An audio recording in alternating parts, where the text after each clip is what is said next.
Welcome to Kaptai. Hello friend, আজকে আমরা কাপ্তাই যাব, কি দেখব সব কিছু আপনাদেরকে জানাবো। তো দেখা যাক, লেটস গো। আমাদের হাইস চলে আসছে, তো এখন আমরা কাপ্তাইয়ের উদ্দেশ্যে রওনা দিব। তো আমি সিডি থেকে উঠছি, এখন এটা হইতেছে ফ্লাইওভার। আমরা জিসি থেকে আমাদের কলিগদের পিক করে আমরা সকালে নাস্তা করে নেই, আমরা ক্যাফে বাইজিতে চলে আসছি সকালে নাস্তা করার জন্যে। তো এখানে আমরা সবাই নামছি, নেমে তো ক্যাফে বাইজিতের যে ভিউগুলো সেগুলো আমরা নিলাম। সকালে নাস্তা করব, সকাল এখন মেবি 8:30। আমরা খাসির পায়া দিয়ে নান রুটি খাচ্ছি। তো এটা আমাদের ডিমান্ড ছিল, আগে থেকে কথা ছিল যে আমরা খাসির পায়া দিয়ে নান রুটিটা টেস্ট করব। এর আগের বার যখন আমরা রাঙামাটি গেছিলাম সেখানে ওইটাই করছিলাম। তো আমাদের চা চলে আসছে, তো আমরা খাওয়া দাওয়া করে আমাদের গন্তব্যের উদ্দেশ্যে রওনা দিব। তো আমরা রওনা দিছি, তো গান মাস্তি সব কিছুই চলতেছে। দেন আমরা চুয়েটে চলে আসছি সর্বপ্রথম আমরা। তো স্যার বললো যে চুয়েট থেকে আমরা একটু ঘুরে আসি, যে চুয়েটটা একটু দেখে যাই। তো আমরা ভিতরে গেলাম, ভিতরে যাওয়ার পর ভিতরে প্লেসের আমরা ছবি নিচ্ছি আমরা যার মতন। আর চুয়েটের ভিতরে এর আগে আসলে একবার আসা হয়েছিল অনেক আগে, তখন কনসার্ট ছিল। তো এই তো আমরা সবাই নামলাম, নেমে সেলফি নিচ্ছি। দেন আমরা আমাদের নেক্সট গন্তব্যে আমরা রওনা দিচ্ছি। আমাদের পরের গন্তব্য হচ্ছে যে শেখ রাসেল এভিয়ারি পার্ক। সেখানে ঘুরবো, সেখানে ক্যাবল কার আছে, লেক আছে, পাহাড় আছে। দেন আমরা চলে আসছি শেখ রাসেল এভিয়ারি পার্ক, এখানে টিকিট কাটলাম আমরা। তো এই তো ঢুকতে এখানে একটা ময়না পাখি আছে, ডাকতেছে যে ময়না ময়না। তো আমরা অনেক দুষ্টামি করলাম, এরপরে আমরা লেকের দিকে যাচ্ছি। তো ফিলিং শেয়ার করে আমরা ব্লগ হচ্ছে। আমাদের শ্রদ্ধেয় স্যার আছেন, বিনেশ স্যার, কিছু বলবেন আপনাদের উদ্দেশ্যে? স্যার সে হাই। হাই। ওকে, আমরা এখন শেখ রাসেল এভিয়ারি পার্কে আছি। এখানে অ্যাকচুয়ালি সবাই কম বেশি আসা হয়েছে। তো এখানে আসার পর একটা জিনিস হয়েছে যে সেটা হচ্ছে যে প্রচুর পরিমাণ বৃষ্টি, যার কারণে আমরা অন্য গন্তব্যে যাওয়ার জন্য প্রিপারেশন নিচ্ছিলাম। তো নেক্সট গন্তব্য হচ্ছে আমাদের এই তো নিসর্গ পট হাউস। তো এখানে আমরা চলে আসছি। এর আগে যেটা ছিল যে জুম রেস্তোরাঁ ছিল, তো সেখানে প্রচুর পরিমাণ বৃষ্টির কারণে আমরা গাড়ি দাঁড়া করাই নাই। তো আমরা যাওয়ার সময় সেটা দেখে যাব। তো পট হাউসে আসার পরে প্রচুর পরিমাণ বৃষ্টির কারণে আমরা আসলে মানে পট হাউসগুলো দিয়ে ঘুরবো সে পরিস্থিতি ছিল না। তো এখানে আসলে আমরা ওয়েট করতেছিলাম, তখন সকাল মেবি 10টা 10:30 এরকম। তো বৃষ্টি কমার পরে আমরা ওই পট হাউসের চারপাশের ছবিগুলো নিলাম। আর পট হাউসে কত টাকা ভাড়া পার নাইট এবং কি তাদের মেনুগুলো আমি কমেন্ট বক্সে দিয়ে রাখবো। তো নেক্সট গন্তব্যে আমরা রওনা দিলাম, যে আমরা এরপরের যে গন্তব্যটা আছে সেখানে যাব। আমরা আসলে একদম জেরিঘাটে লাস্টে চলে আসছি। এখানে জুম্মা নামাজ পড়ে আমরা নেক্সট গন্তব্যের জন্য রওনা দিব।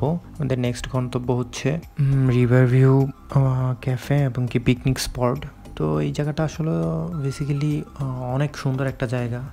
আর এখানে আমরা বৃষ্টি থাকার কারণে চারপাশে মেঘ এবং কি সব কিছুই কাছে পাইছি, মানে খুব দারুণ একটা প্লেস, আমার খুব পছন্দ হয়েছে। তো মাস্ট এই জায়গাটা থেকে আপনারা ঘুরে যাবেন, যদি কাপ্তাই আসেন মাস্ট এই জায়গাতে নামবেন, তাহলে এখানে আপনারা অনেক কিছু দেখতে পারবেন। যে আশেপাশের যে ভিউগুলো আছে মানে অসম, কি বলবো। এখানে একটা ওয়াচ টাওয়ার আছে, তো আমরা উপরে ওয়াচ টাওয়ার থেকে আমরা আসলে সব ভিউগুলো আমরা আসলে উপভোগ করছি। দেন আমাদের নেক্সট গন্তব্য লেক প্যারাডাইস। এটা হচ্ছে নেভি ক্যাম্পের ভিতরে। আসলে জায়গাটা অনেক জোস, ন্যাচারাল ভিউ।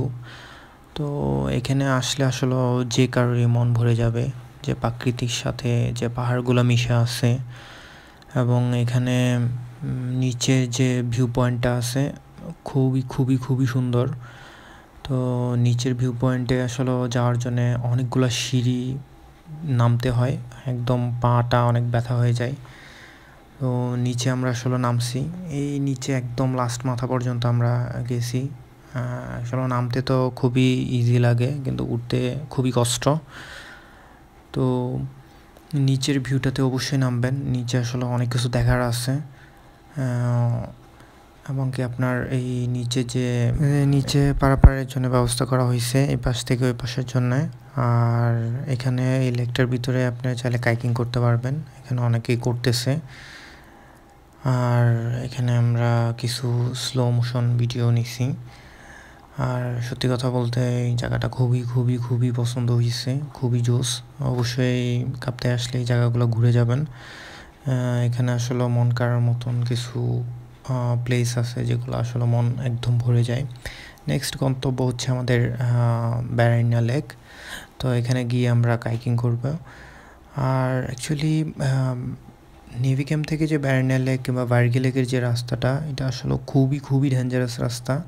এখানে মানে এরকম রাস্তা যে আসলে সাজেকের ফিলটা পেয়ে যাবেন। এখানে অনেক উঁচা, রাস্তাগুলো অনেক ছোটো, হাইসগুলা একটা আরেকটার সাথে মনে হয় লেগে যাবে এরকম অবস্থা।